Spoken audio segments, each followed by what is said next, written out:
mending gabung di sini, sudah pasti ada ahlinya.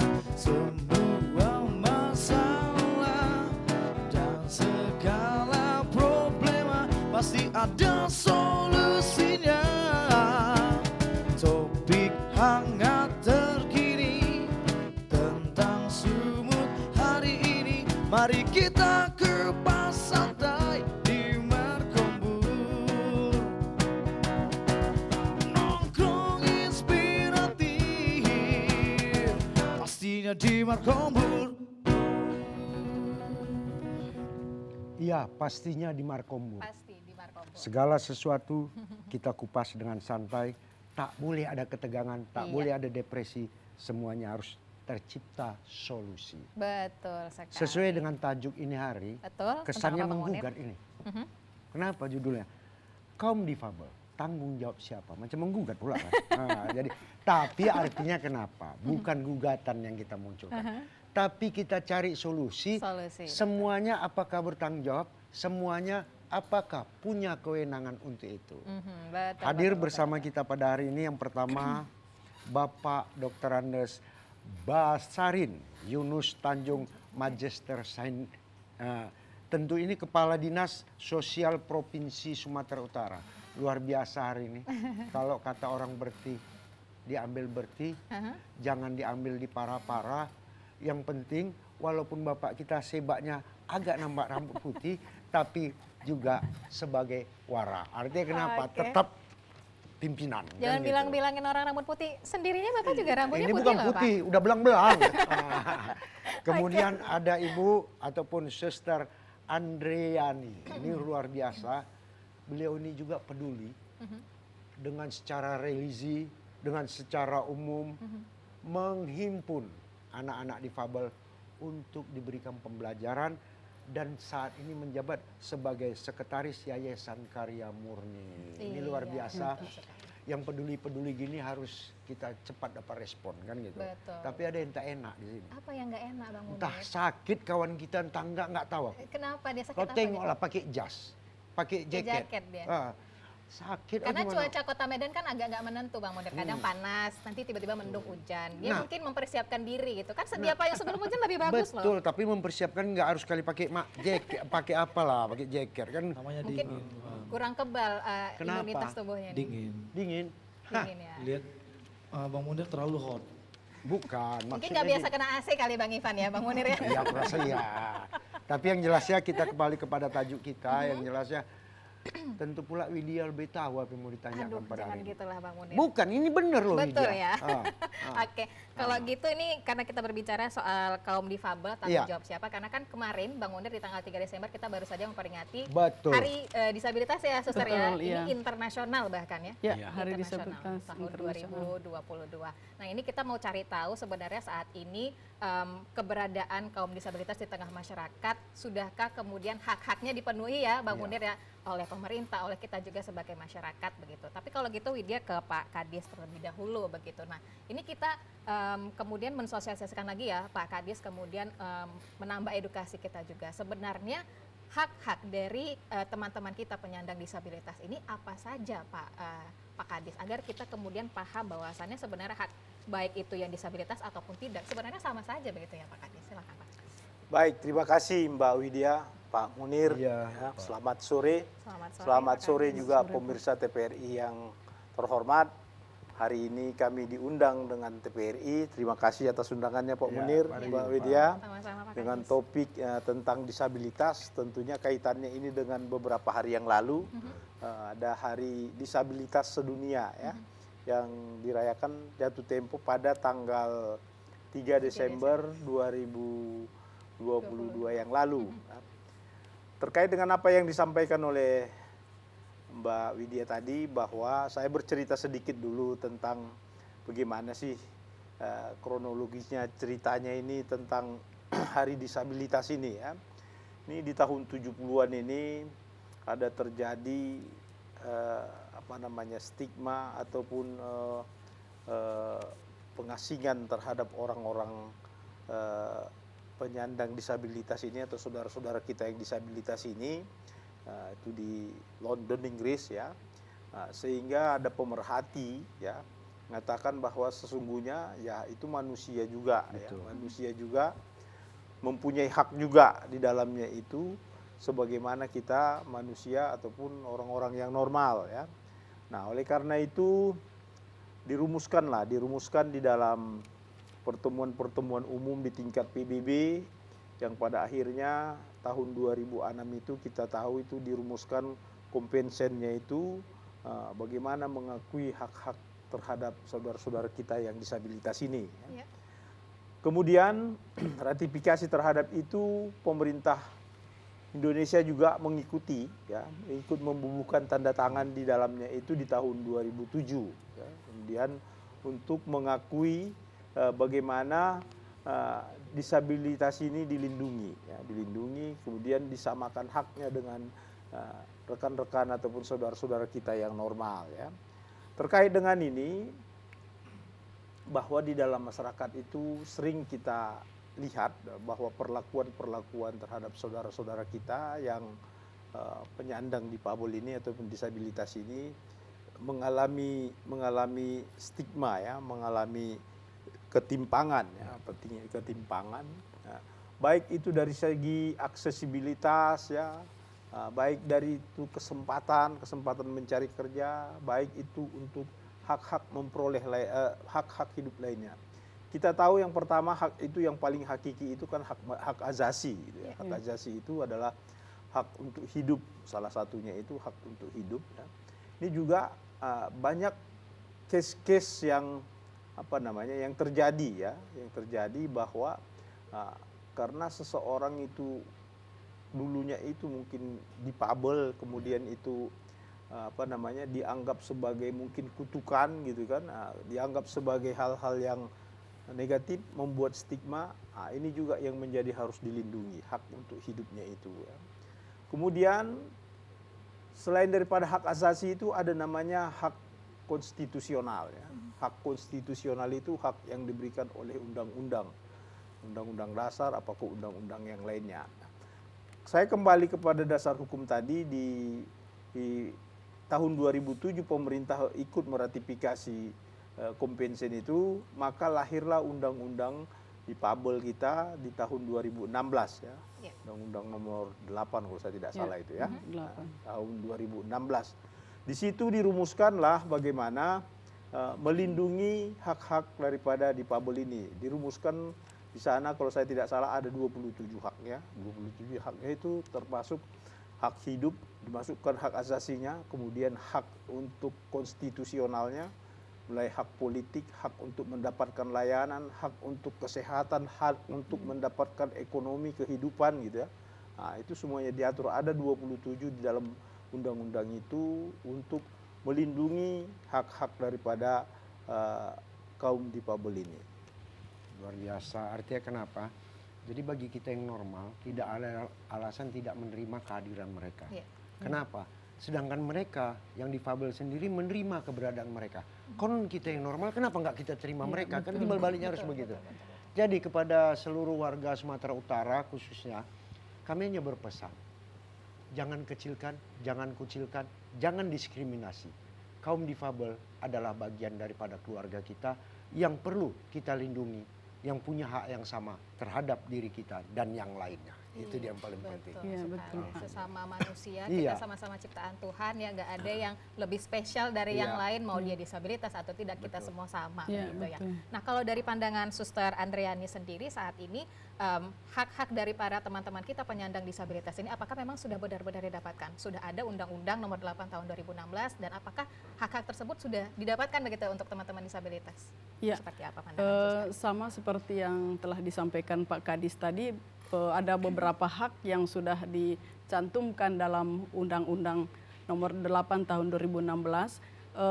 Tapi saya pikir untuk semua pemenuhan itu secara merata mungkin akan bertahap, ya. Tetapi oke. sekurang-kurangnya sekarang hak hidup, hak mendapatkan pendidikan, layanan kesehatan, saya pikir pemerintah sudah mulai memperhatikan teman-teman disabilitas ini terkait dengan hak-hak yang harus mereka dapatkan sebagai masyarakat, sebagai rakyat, ataupun sebagai manusia seutuhnya terhadap teman-teman disabilitas ini, ya. Oke, baik. Nah, artinya berarti memang Undang-Undang Nomor 8 Tahun 2016 itu ya benar-benar sudah melibatkan teman-teman kita para penyandang disabilitas Iya. untuk kemudian juga berperan aktif dalam pembangunan, baik itu dari segi ekonomi begitu ya, dari segi kemudian politik ataupun juga dari segi yang lainnya begitu. Pak Kadis, seperti apa tanggapannya? Ya, terhadap hak-hak ini tentu harus perlu dilindungi, harus perlu diadvokasi juga. Ya. Nah, sebagaimana yang disampaikan Pak Munir tadi bahwa belum tentu semua pihak bisa care, bisa menerima, bisa berkorban, berpartisipasi untuk melindungi hak-hak terhadap korban, terhadap disabilitas ini. Ya. Oleh karena itu, undang-undang sudah menjamin itu. Undang-undang sudah menjamin itu ya, bahwa mereka itu punya hak. Apa undang-undang yang mana lagi yang perlu di tingkat peraturan daerah kita saat ini sedang merumuskan. Ada atas hak inisiatif DPRD sekarang dirumuskan peraturan daerah Provinsi Sumatera Utara untuk bagaimana melindungi ya, bagaimana mereka ini bisa berkontribusi di dalam layanan umum, berkontribusi di dalam lapangan pekerjaan, berkontribusi di politik ya. Itu diatur di dalam skop yang lebih rendah di peraturan daerah. Saat ini pembahasan secara teknis sudah lewat. Nah, sekarang dalam proses pengesahan. Ya, oleh karena itu pemerintah Provinsi Sumatera Utara sangat welcome terhadap peraturan ini, sehingga nanti semua institusi-institusi pemerintahan di lingkungan pemerintah Provinsi Sumatera Utara ini harus bisa menjamin aksesibilitas terhadap saudara-saudara kita yang punya keterbatasan ini. Begitu. Luar biasa, artinya pemerintah Sumatera Utara memberikan satu harapan yang lebih besar terhadap saudara-saudara kita difabel, juga punya hak yang sama dalam segala bidang. Jadi tidak ada dibeda-bedakan nanti. Yang jelasnya apapun itu, bagaimanapun itu, siapapun itu. Sebagai yang sehat, sebagai yang normal, kita sekali lagi harus saling melindungi, harus saling sinergik untuk bahu-membahu dengan segala kemampuan dan keterbatasan masing-masing. Itu dia. Iya, oke, baik. Nah, kalau terkait dengan hak memperoleh pendidikan ya, Suster ya, selama ini dari tentunya ini Yayasan Karya Murni kan sudah berdiri lama begitu ya, Suster ya. Nah, untuk kesempatan mendapatkan pendidikan selama ini bagi anak-anak disabilitas yang dibina begitu di Yayasan Karya Murni seperti apa? Kemudahan untuk mendapatkan pendidikan itu seperti apa? Kalau di Yayasan Karya Murni umumnya anak yang datang ke tempat kita itu kita bantu sepenuhnya, dan itu juga didukung oleh pemerintah setempat ya. Kemudian kami kalau misalnya mendengar ada anak-anak disabilitas yang misalnya orang tua tidak bisa mengantar, kita akan menjemput ke tempatnya, ke daerah Nias, Sibolga atau ke Samosir. Jadi kita menjemput mereka dan membawa mereka untuk kita bina di Panti Asuhan Karya Murni dan diberikan pendidikannya. Jadi mereka sekolah dari TK sampai perguruan tinggi. Oke, selama ini sudah berapa banyak sih, Suster ya, anak-anak yang dibina begitu di Yayasan Karya Murni? Ya, sudah cukup banyak Sudah juga. cukup Kalau banyak, kami ya? mengumpulkan alma mater itu mungkin 500-an, 600-an lebih begitu. Khusus untuk yang netra saja. Oke, Iya. dan tentunya prestasinya juga bukannya Ya. yang biasa-biasa saja begitu ya, Suster ya? Iya. Seperti apa prestasinya yang sudah diraih? Selama ini kalau pemerintah memberi kegiatan-kegiatan, tentu kita akan melibatkan diri mereka. Perlombaan menyanyi, menulis atau membaca puisi atau sinopsis dan lain sebagainya, atau banyak sih perlombaan-perlombaan yang diikuti sebagai model dan lain-lain itu, Mbak ya. Oke, baik. Ini luar biasa. Cuman yang menjadi tanda tanya besar bagi saya tentang fasilitas pemerintah terhadap sekolah difabel ini apakah sama? Misalnya bantuan operasional sekolah, Kartu Indonesia Pintar, program Indonesia Pintar, mereka juga punya dapat yang sama? Iya, dapat yang sama dengan sekolah umum lainnya. Berarti tidak ada perbedaan. Tidak ada perbedaan. Jadi betul, Pak. jangan ada terpikir oleh masyarakat seolah-olah ada pengecualian. Tidak ada. Mereka Tidak juga ada. punya hak yang sama terhadap yang normal, kan Iya, begitu. Oke, baik. Nah, kalau gitu kita kembali ke judulnya nih ya, Bang Munir Iya. ya. kaum difabel tanggung jawab siapa? Pak Kadis, boleh diperjelas kembali, kaum difabel ini tanggung jawab siapa? Bukan tanggung jawab pemerintah saja ya Pak Kadis ya? Yang pastinya itu adalah tanggung jawab semua pihak ya. Dunia internasional juga mempunyai tanggung jawab terhadap itu ya. Pemerintah sendiri pun punya tanggung jawab terhadap itu. Masyarakat juga mempunyai tanggung jawab terhadap itu. Keluarga juga mempunyai tanggung jawab terhadap itu. Tentunya itu ada proporsinya masing-masing ya. Nah, kami dari pemerintah Provinsi Sumatera Utara untuk panti ya kita bilang ya, panti di Sumatera Utara ada beberapa yang kita bina ya. Untuk saudara-saudara kita ini kaum difabel, di mana mereka itu di sana dilatih untuk life skill-nya ya, bagaimana keterampilan mereka ya. Nah, katakan misalnya di panti kita yang ada di Tebing Tinggi itu khusus tunanetra, kemudian juga ada situ difabel lainnya ya. Di sana itu mereka dilatih bagaimana bisa punya keahlian ya. Salah satunya itu adalah bagaimana mereka bisa pijit apa itu? Meses ya. Meses. Kemudian ada tunanetra juga kita di Seibulu ya. Bagaimana mereka bisa merajut keset kaki ya, Betul, ya. Ada di sana itu kita latih. Kemudian ada juga saudara-saudara kita dari kaum tunarungu ya di Ciantar ya. Ciantar di sana juga kita latih bagaimana mereka bisa menjahit ya, bagaimana bisa mereka lebih produktif. Nah, itu menjadi tanggung jawab kita. Sepanjang itu nanti memang dibutuhkan masyarakat, boleh itu mendaftar ke dinas sosial ya. Kemudian juga lembaga-lembaga lain tentunya ada di luar daripada pemerintah Provinsi Sumatera Utara, LKS, lembaga swasta ya yang bisa bekerja sama dengan kita. Asosiasi-asosiasi juga banyak itu ya, banyak asosiasi difabel ini, ada yang pertuni ya, yang itu yang untuk tunanetra. Ada juga kemarin itu yang grahita, ada asosiasinya juga ya. Mereka itu terus komunikasi kerjasama dengan kita. Apa yang bisa kita lakukan, kita lakukan. Apa yang mereka butuhkan, kita coba untuk bagaimana kita bekerja sama. Kemarin itu yang tunagrahita dilantik, diresmikan organisasinya oleh Bapak Gubernur ya. Kemudian apa yang bisa kita lakukan? Kita bantu mereka itu peralatan kelompok usaha bersama namanya. Mereka itu KUB ya, kelompok usaha bersama. Minimal mereka bisa untuk berlatih ya, di kelompoknya bisa berlatih bagaimana bisa menjahit, bagaimana bisa ngelas, bagaimana bisa dorsmir ya.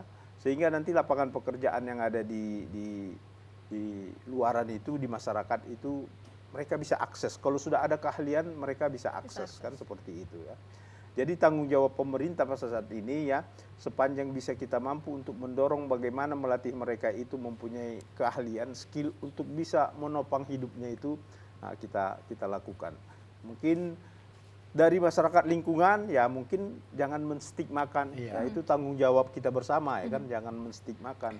Kemudian juga tanggung jawab yang lain itu memberikan kesempatan yang sama untuk mengakses pekerjaan. Nah, mereka itu katakanlah misalnya ya, ada yang mampu membuat gorengan ya, nah, ada yang mampu ya, itu jangan ada stigma bahwa ini produk yang dibuat dari orang disabilitas langsung kemudian itu distigmakan menjadi suatu produk yang cacat. Tidak seperti itu mestinya. Apalagi mereka itu butuh selain daripada mereka memiliki jasa ya kan, mereka juga produktivitasnya nyata ya. Jadi itu terus kita bina ya.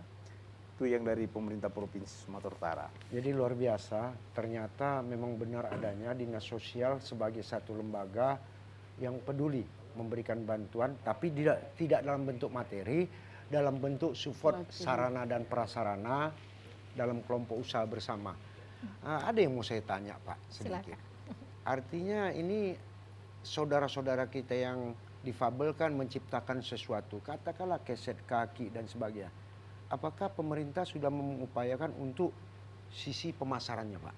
Nah, jadi kan ini perlu juga diciptakan mereka, dibuat mereka, kalau pemasaran mereka juga buntu, akhirnya kan terpakem dan terpatok di tempat itu aja. Ini dia Pak. Langkah yang kita lakukan untuk itu minimal kita pamerkan dulu. Oh, Ya, ada momen-momen event-event seperti Sumut Sumut Fair ya. Nah, Medan Fair itu ya kita pamerkan di situ bahwa ini produk dari rekan-rekan kita dari Panti yang mereka itu dipabel. Kemarin itu ada Hakordia di Jalan Pancing betul. ya. Ada Hakordia di situ, ada stand-stand yang yang difasilitasi ya untuk kita. Nah, produk-produk itu kita pamerkan di situ ya. Nah, bagaimana kita memperkenalkan ini ke orang lain, bagaimana dia bisa tertarik ya. Kita ajari kemasannya bagaimana supaya tertarik. Alhamdulillah mereka bisa semangat untuk untuk terus berproduksi ya. Bagaimana itu bisa menopang hidupnya. Ini luar biasa. Jadi kita juga pemerintah telah memberikan dukungan sepenuhnya.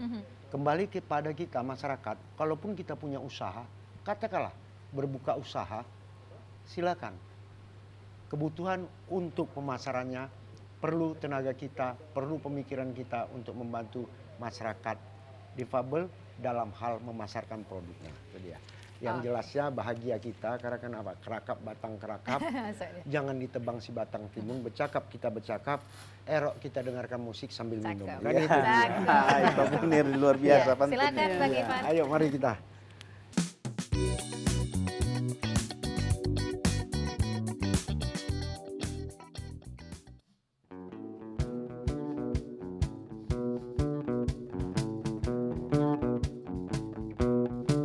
Mau nanya ini, mau nanya itu, mau nanya ini itu, obrolan hangat hari ini mending gabung di sini, sudah pasti ada ahlinya.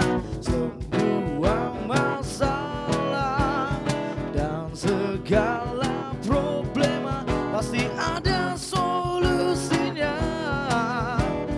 Topik hangat terkini tentang Sumut hari ini, mari kita kupas santai di Markombur.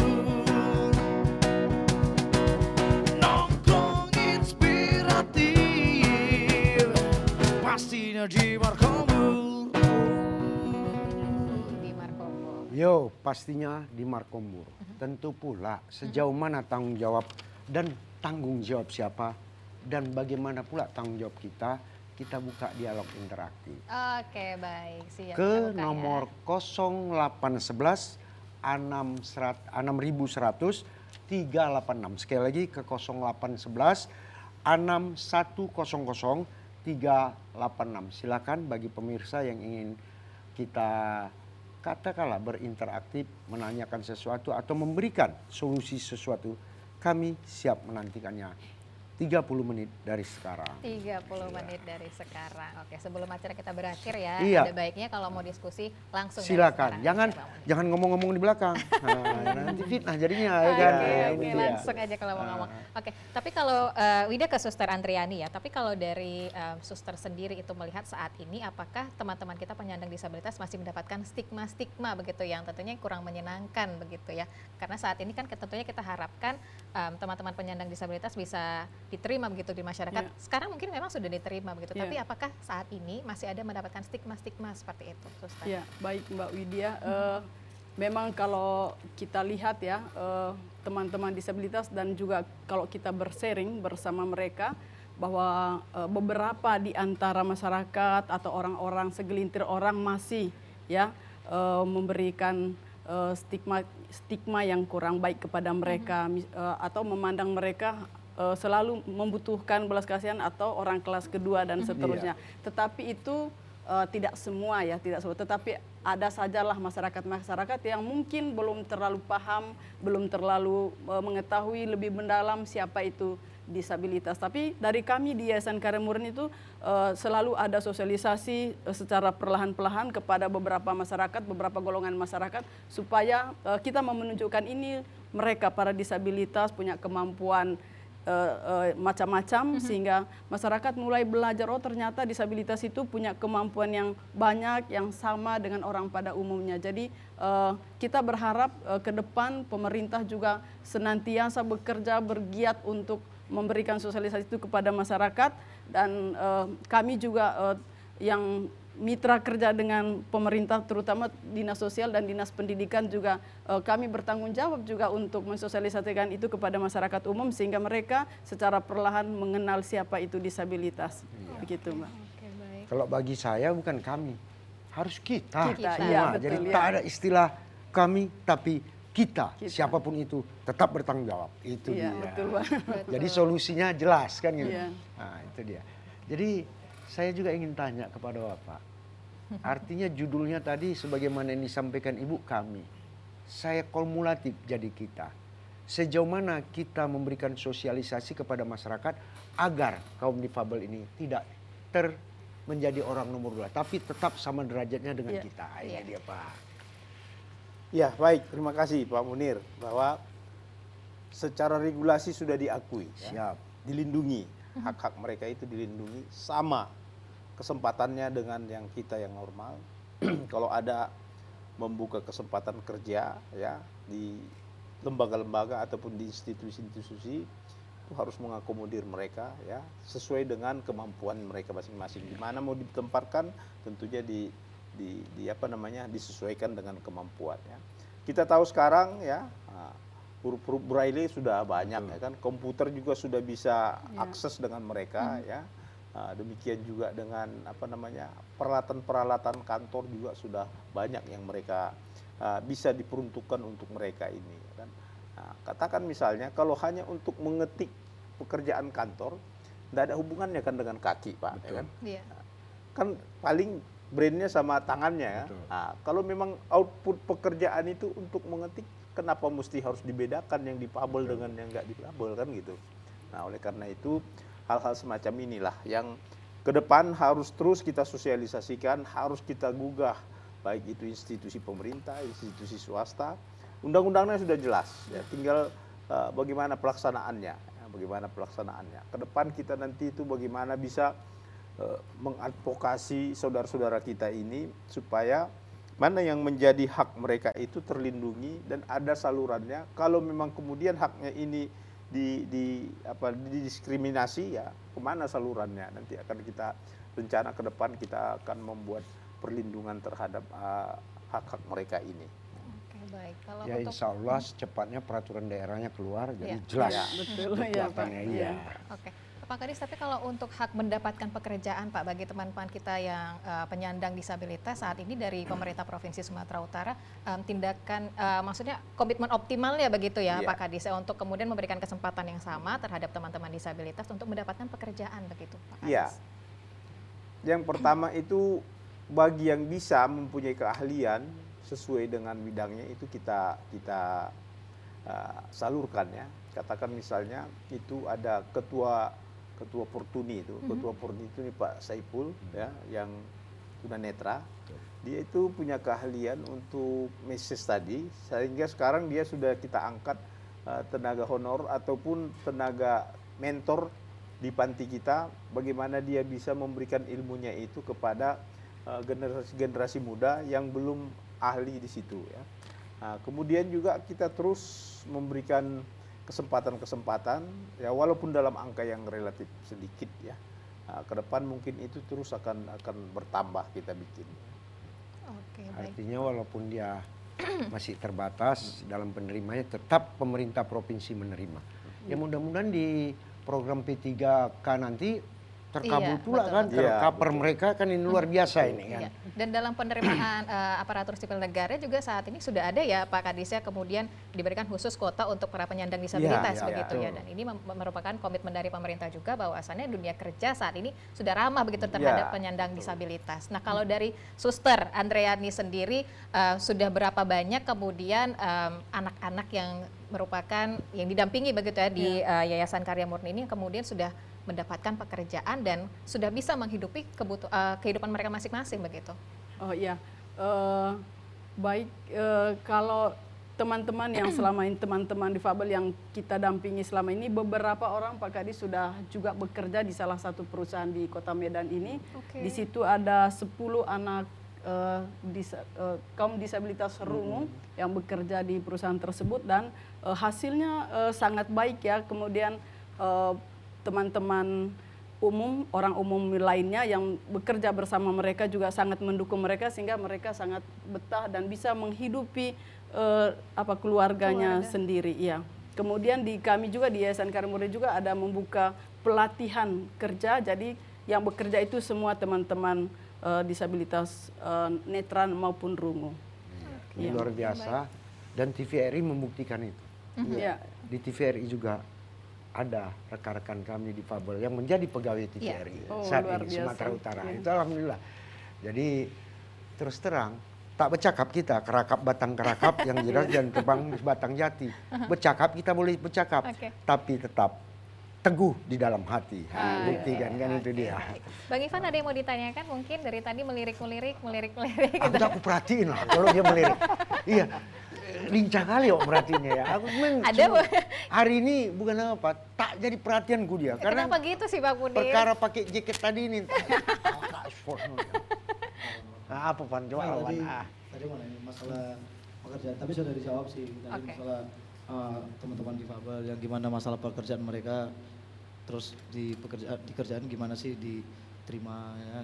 Tapi sudah dijawab sih. Sudah dijawab ya. Sekarang Oke. ku anggaplah kau narasumber, ku tanya lah. Nah, boleh. Bagaimana pula kawan-kawan difabel yang bermusik? Apa kau terima atau tidak? Ya kita tuh the Ya, point, Ya, kita mau betul, tanya betul, juga betul. ini. Karena kaum difabel juga Ya. cara bermain musiknya juga bagus ya, Oh iya, Suster ya. luar biasa. Vokalnya pun lebih bagus Boleh. kadang-kala. Tergantung difabel gimana. Kalau dia nggak bisa nyanyi, ya nggak terima. Tapi kalau bisa nyanyi, kan ada juga sih yang kemarin yang diundang juga kan adik kita di TVRI, kaum difabel tapi suara luar biasa. Itu nggak ada masalah, itu sama semua sih. Oh. Nah, nggak ada perbedaan, sama seperti Artinya Bang haknya Munir sama ya? sama dong. Dan nggak ada persaingan ya Nggak berarti ada. Bang Ivan ya. Ini, Oh. itu baru betul. Betul, betul, Jangan betul. pula nanti kau bilang, mengganggu. Tahu lah kadang-kadang dunia entertain ini. Kenapa? Baik itu kan Dashboardnya berbelakang. artis. Ya. Nah, jadi dibatasi kan gitu ya Pak. Tapi ternyata tidak. Bang Ivan Ya, enggak sih ya, alhamdulillah. Bang Ivan. Memang Makasih, Bang Bang. Munir selalu sensitif. Kenapa Bang Munir selalu sensitif sama saya? Enggak. Aku enggak sensitif. Sayang aku sama kau Pancu, Pak. Sama loh, aku sayang juga sama Bang Munir. Kok jadi takut ya denger ya saling sayang menyayanginya. Udah kayak LGBT pula sayang-sayangan. Bukan video yang bilang ya Bang Iya, Munir iya, ya. iya, Oke. Tapi nggak apa-apa lah. Oke, Pak Kadis, kalau untuk fasilitas pelayanan publik begitu ya Iya. di Sumatera Utara, sudah banyak gak sih Pak sebenarnya fasilitas pelayanan publik yang ramah begitu terhadap kaum disabilitas? Seperti apa Pak Kadis? Ya, kita lihat itu di kantor-kantor itu minimal untuk pemandu jalan di tunanetra Iya. itu ada, itu diwajibkan itu di kantor-kantor ya. Kemudian juga jalan bagi mereka yang disabilitas yang tidak bisa jalan, bagaimana kursi roda bisa, nah, itu sudah diwajibkan itu ya. Kemudian juga kita lihat juga di trotoar-trotoar sekarang ini juga sudah tidak terlalu tinggi, sudah bisa juga kursi roda maupun dengan yang tunanetra sudah ada petunjuk-petunjuknya di situ ya kan. Nah, karena memang itu suatu kewajiban, suatu keharusan bagi kita yang menyediakan layanan publik ya. Itu pernah suatu cerita bahwa sebelum seperti ini perhatian terhadap difabel ini ya. Ada satu film, saya bercerita Pak Munir ya. Iya, boleh sih, Pak. Ada satu film ya, di mana aktornya ini adalah kaum difabel ya. Dia membeli satu tiket ya, dia terlambat masuk sehingga ketinggalan kereta. Dia tidak terima karena ketinggalan itu. Dia gugat itu fasilitasnya tidak memadai, tidak ramah untuk kaum difabel ya. Dia gugat itu. Kenapa sampai terlambat? Karena memang aksesnya ke situ tidak difasilitasi untuk mereka kaum difabel. Ya. Kemudian karena ada tadi kompensi yang harus kita ratifikasi, yang kita akuin itu ya kan, menang dia digugat. Ya. Nah, namanya film ya, tentu ada hero-nya ya kan, ada cerita puncaknya kan. Di akhir cerita kita ketahui dia bahwa si aktornya ini kaya orangnya. berkat dia gugat-menggugat terhadap layanan publik itu. Ya kan? Artinya ada kesempatan peluang dia beradvokasi, dia mengajukan haknya itu ya kan. Sehingga penyedia layanan itu bisa digugat ya. Sehingga dari situ konon katanya itu semua layanan fasilitas publik itu harus diperbaiki bagaimana bisa diakses oleh kaum-kaum difabel ya kan. Ini luar biasa. Jadi walaupun Bapak kita ini Kepala Dinas Sosial mengingatkan kepada kabupaten kota supaya menyiapkan fasilitas apakah akses untuk berlalu lalang terhadap kaum difabel. Jadi itu dia. Artinya kenapa? Jangan sampai terjadi gugat menggugat ya kan gitu. Nanti terjadi gugat menggugat kawan. Kan itulah dia. Tapi kemudian Pak Kadis, ini kita menjadi bahan evaluasi dan kita saling sharing begitu ya. Nah, untuk kemudian trotoar yang ramah terhadap penyandang disabilitas, kita tidak bisa memungkiri Pak Kadis untuk di trotoar kadang juga masih dilalui oleh para pengguna sepeda motor, para pengguna kendaraan, dan masih juga kemudian dipakai oleh para pedagang kaki lima. Nah, ini kemudian tindakan kedepannya seperti apa Pak Kadis? Ya itu penggunaan yang tidak tepat ataupun penggunaan tidak pada manfaatnya atau tidak pada peruntukannya itu ada perdanya masing-masing di daerah itu ya. Pedagang kaki lima dulu namanya itu pedagang kaki lima ya kan, tapi sekarang itu ya pedagang trotoar yang banyak ya kan. Iya benar-benar. Kalau di kampung kami kaki lima itu katanya lima kaki gitu ya, lima kaki itu di emperan-emperan ya. Tapi sekarang itu tidak di emperan lagi, sudah masuk ke jalan. trotoar, sudah masuk ke jalan itu Betul, lagi betul. kan. Nah, tentunya itu bagi daerah-daerah itu ada perdanya itu tidak diperkenankan di mana itu menggunakan akses jalan maupun akses untuk pejalan kaki ya untuk digunakan menjadi tempat-tempat yang tidak pada peruntukannya. Itu ada perdanya, bisa didenda itu. Bisa didenda itu. Yang jelasnya trotoar bukan tempat berdagang. Trotoar adalah tempat segala sesuatu kita berjalan kaki ataupun ada hal yang dibutuhkan bagi saudara-saudara kita difabel. Jadi jangan pula ditempatkan untuk pedagang, ya kan? Kita lah yang mengerti, yang sehat lah mengerti, yang normal lah yang mengerti. Nanti kadang-kadang lebih garang awak pula. Kawan tidak lewat, awak halangi, ya kan? Begitu dia tegur, awak pula marah, ya kan? Nah, ini gawatnya. Ini yang mana yang sehat, mana yang nggak sehat ya Pak Kunir ya? Oke. Nah kalau dari Suster Andriadi sendiri, setuju ya begitu ya Suster ya, bahwasannya memang saat ini untuk sistem pelayanan publik, fasilitas pelayanan publik juga sudah ramah terhadap kaum difabel begitu Suster? Ya, beberapa kantor seperti Pak Kadis sampaikan tadi memang saya juga melihat seperti Dukcapil, kantor BPN itu memiliki jalan akses untuk teman-teman difabel. Ya. Oke, baik. Tapi ini kemudian akan diperluas juga ya Pak Kadisnya, bukan hanya di beberapa ruas jalan saja untuk trotoar tadi, karena kalau saya perhatikan juga tidak di semua ruas jalan begitu trotoar yang kemudian ramah terhadap kaum difabel gitu. Kita harapkan tentunya di semua ruas trotoar begitu Pak Kadis. Tahu kata pantun. Kalau katakan jangan tebang batang ulama. Kaum difabel nggak perlu sakit hati karena pemerintah udah menentukan semua hak sama. Itu dia. Luar biasa. Luar biasa Pak Munir ya. Luar biasa kita, alhamdulillah. Ini kita balik dalam hal kemudian bagaimana kaum disabilitas ini dilibatkan dalam pembangunan. Betul. Ya, pembangunan negara kita, baik itu pembangunan juga Sumatera Utara. Nah, tapi kalau dari teman-teman kaum difabel ya Suster ya, apa kemudian yang menjadi tantangan tersendiri, mungkin menjadi sebuah hambatan untuk bisa mendukung program pemerintah dalam hal pembangunan begitu? Ada mungkin yang ingin disampaikan dari teman-teman kaum difabel? Sejauh ini yang kita ketahui bahwa yang menjadi mungkin dari difabel itu sendiri juga yang masih kurang berani ya, kurang berani untuk berjuang maju lebih maju lagi karena mungkin mereka sudah merasa bahwa kita tidak mampu ya, mungkin salah satu ada difabel yang belum memiliki kepercayaan diri yang baik sehingga kendati pun ada peluang diberikan, mereka belum bisa mengaksesnya itu. Yang kedua, mungkin dari segi pendidikannya juga ya, misalnya pemerintah memberi peluang untuk bekerja atau untuk memperoleh hal-hal lain yang mendukung kehidupan para difabel, tapi dari diri mereka sendiri juga masih kurang memiliki atau memenuhi syarat ya dari yang telah ditentukan begitu Pak. Sekarang ini juga beberapa kayak beberapa perusahaan itu penyedia lapangan kerja terhadap difabel, tapi mereka sendiri juga tidak siap untuk bekerja. Kami bersama Dinas Ketenagakerjaan pernah bahkan mencari teman-teman difabel supaya mendaftarkan diri masuk ke perusahaan tersebut, tetapi sedikit sekali yang datang. Karena memang prosesnya sama dengan yang umum juga, harus melalui tes-tes macam-macamnya begitu, supaya perusahaan juga nggak mau rugi kan, Mbak ya, sehingga harus memulai tes itu. Tapi dari mereka sendiri ada juga yang masih kurang berani, pede, kurang percaya diri. Apa kemudian dampak dari stigma yang pernah mereka terima begitu? Mungkin saja, saya belum tidak ada penelitian, tapi mungkin saja dari apa yang sudah mereka dengar itu, mereka belum maju, terus belum mencoba, tetapi tidak berani juga untuk mencoba begitu.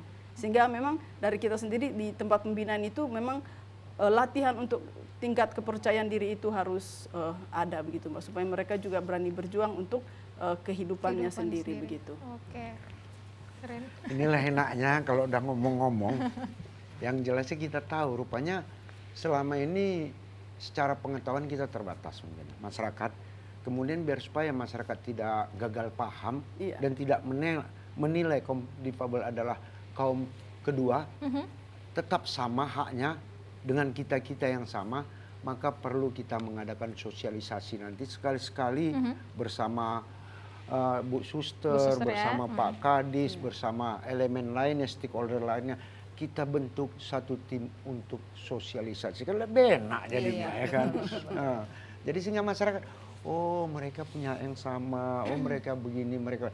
Karena kenapa? Terus terang aja, kebanyakan saudara-saudara difabel tadi rata-rata wira swasta. Rata-rata mandiri dengan kemampuannya. Dan bukan tak percaya diri, sebenarnya saya tadi kurang pas juga dibilang Bu Suster, kurang percaya diri. Kenapa? Sebenarnya artinya mereka ini tahu terbatas, tahu apa, tapi ngapain aku bersaing kalau aku harus juga nanti menjadi cemoohan. Sebenarnya itu harus dihilangkan. Itu percaya diri tadi, itu percaya diri. Sebenarnya dia punya kemampuan, tetapi untuk maju ke lapangan kerja atau ke dunia umum itu dia masih kurang gitu, kurang percaya. Padahal dia punya kemampuan sebenarnya, tapi karena kurang percaya diri, jadi dia tidak mau yang aman-aman saja begitu. Istilahnya kalah sebelum berperang, kan jadi kacau itu kan. Memang tidak semua, tetapi beberapa di disabilitas kita temukan. Kita doakan nanti semuanya punya kekuatan, semuanya tidak ada rasa minder, semuanya percaya diri, akhirnya punya hak yang sama, tak ada perbedaan. Itu dia. Betul sekali ya. Oke, baik. Kalau dari Pak Kadis sendiri melihat tadi seperti apa yang sudah disampaikan ya oleh Suster, bahwasannya dari kaum difabelnya sendiri yang kemudian merasa mungkin memang kurang percaya diri, bahwasannya persaingannya mungkin kalau dia bisa bayangkan apa ya, yang itu kemudian membuat dia merasa untuk lebih baik mundur begitu. Nah, Pak Kadis ini bagaimana kemudian nanti dari Dinas Sosial mungkin ada kerjasama yang bisa dilakukan begitu ya Pak Kadis untuk merangkul teman-teman kita dari kaum difabel, bahwasannya kesempatan siapapun itu sama begitu Pak Kadis untuk mendapatkan pekerjaan. Iya, jangankan dulu untuk kaum difabel ya, kita yang normal ini saja kadang-kadang ada rasa kurang percaya diri ya ketika kita dihadapkan kepada persaingan, ketika kita dihadapkan kepada standar-standar tertentu ya, misalnya kalau kita bersaing dengan regional, ya enggak ini, aku mampu enggak ini, ada rasa apa itu kan. Nah, untuk mengantisipasi ini, makanya kami dorong semuanya rekan-rekan yang ada yang memiliki difabel ini ya, bergabung dengan organisasi. Ya. Organisasinya itu banyak melatih banyak orang-orang yang sudah berpengalaman di situ. Bagaimana menembus sesuatu hal, mereka yang senior-seniornya itu saling bertukar pikiran nanti itu memberikannya itu. Katakan misalnya di Tunanetra ada Pertuni ya, ada Pertuni sekretariatnya itu di Jalan Sampul lewat kantor kita itu ada beberapa meter ya. Nah, di sana itu setiap sore atau setiap hari tertentu mereka itu berkumpul di situ berdiskusi bagaimana untuk beraudiensi ke pemerintah ya. Bagaimana untuk mengakses layanan pemerintah. Bagaimana membentuk UKM koperasi mereka itu ya. Jadi mereka para anggota itu katakan misalnya mereka ada yang bisa menggoreng ya, nanti dikumpul di sana, itu ya kan. Kalau mungkin si tunanetranya itu menjajakan dari warung ke warung, mungkin butuh waktu atau mungkin butuh energi, ya kan. Nah, mereka itu membuat koperasi di sana itu, nanti dikumpul di sana. Nah, nanti ada yang apa namanya, yang memasarkannya itu, ya kan, ada yang sehingga mungkin kalau kurang ada keberanian untuk apa namanya, menembus pasar, ya ada wadahnya. Nah, kita dorong mereka ini bisa berorganisasi sehingga persaingan itu tidak individual lagi, ya kan? Nah, nanti ada komunitasnya yang mengajari, yang membimbing, yang mengedukasi bagaimana bisa dia akses menembus pasar, menembus birokrasi, menembus layanan-layanan yang lainnya. Kita dorong mereka berorganisasi. Jadi diberi Oke, semangat baik, sama Bapak. Tahu banyak kita yang normal. Awak tamat SMA, tapi pada saat ujian lawan-lawan kita ujian profesor, doktor, S3. Totonya menang. Kan ini suatu hal yang luar biasa. Kalaupun kalah awak, dibilang ada macam mana nggak kalah orang profesor pula lawannya, kalah itu dia. Jadi nggak ada disalahkan orang kita kan, itu dia. Oke, baik. Nah, ini nggak terasa ya Bang Munir, kita sudah di penghujung acara. Bang Ivan udah siap-siap tuh di sana ya, udah mulai gelisah dia. Pak Kadis, terima kasih banyak sudah meluangkan waktunya. Suster juga terima kasih sudah berdiskusi juga bersama dengan kita hari ini. Kita berharap bisa ketemu lagi ya di lain waktu tentunya untuk diskusi kita yang lain. Oke, kalau gitu langsung aja Bang Ivan, silakan.